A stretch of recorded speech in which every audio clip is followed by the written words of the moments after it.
Crayfish. I'm Sarah Hamlin. I'm Mandy Glaze. I'm Agnes Paul. Joseph Michelle. Alyssa Wilson. Today we learned a lot about crayfish. They are in the subphylum Crustacea. There are 3 classes in Crustacea. One is Malacrustacea, which is where crayfish and crab are. They are the largest class of crustaceans and have segmented body plans. The next class is Arthropoda, which are shrimp and water fleas. They have fused thoraxes and abdomens, and they reproduce through parthenogenesis. Then there is the class of Maxillopoda, and they are filter feeders, and they are acorn and goose barnacles. The features that are consistent across the whole subphylum Crustacea are they have paired and jointed appendages and exoskeleton made of chitin.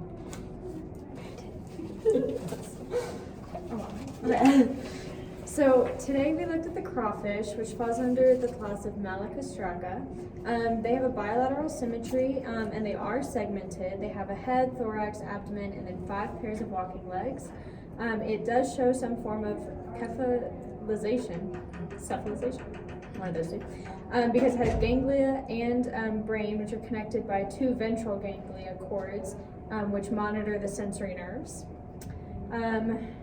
For defense, when predators are near and they sense them, it escapes using a tail flip response, in which they kind of flip their tail, and it sends them quickly in the opposite direction of where they sense the danger.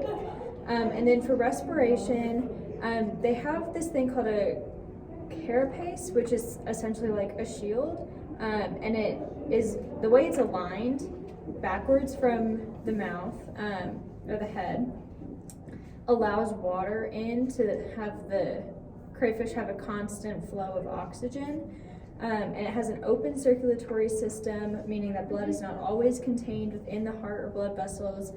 The heart pumps the blood throughout the body cavities. For reproduction, it's sexually reproducing. So with fertilization, the males release the sperm through their first swimmerets called gonopods, and then females receive this sperm through seminal receptacles. The eggs develop in the female, but then are transferred outside of the body and essentially glued to it with this thing called blair, which is like a thick, mucousy, like egg white texture, since like glue. And then the digestive system. So crayfish are carnivorous scavengers. With a relatively simple digestive system. Starts with the mouth, goes to the esophagus, the cardiac stomach, where stuff is stored, the pyloric stomach, where food is ground with these like teeth-like structures, then the intestine and digestive gland, and then lastly through the rectum and anus, which involves the excretory system, including the green gland and maxillary gland, rectum and anus, and then nervous tissue. Crayfish have a full nervous system. They're segmented by ganglia linked by intersegmental axons. So with the excretory system, they have this thing called green glands, and it's responsible for filtering out like basically all the bad stuff. But it has a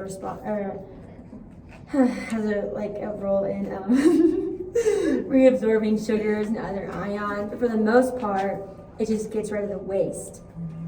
In humans, we have a similar osmoregulatory organ, but it's the kidney, and it ultimately filters out any of the waste that we have in our body and then helps get it out of us via urine. So those are the 2 parallels. Nice. And we also learned that the feathery quality of the gills have like a really large surface area, and it is important because it helps in like the inflow of oxygen and also to like absorb oxygen to the cells, and also it helps with gas exchanges. And then the crayfish is segmented to a point like earthworms.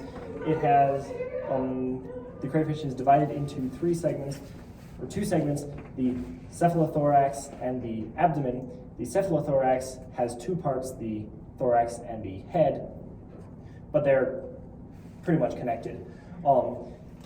But It's sort of like the earthworm in that its abdomen is segmented into different segments that are all pretty much the same.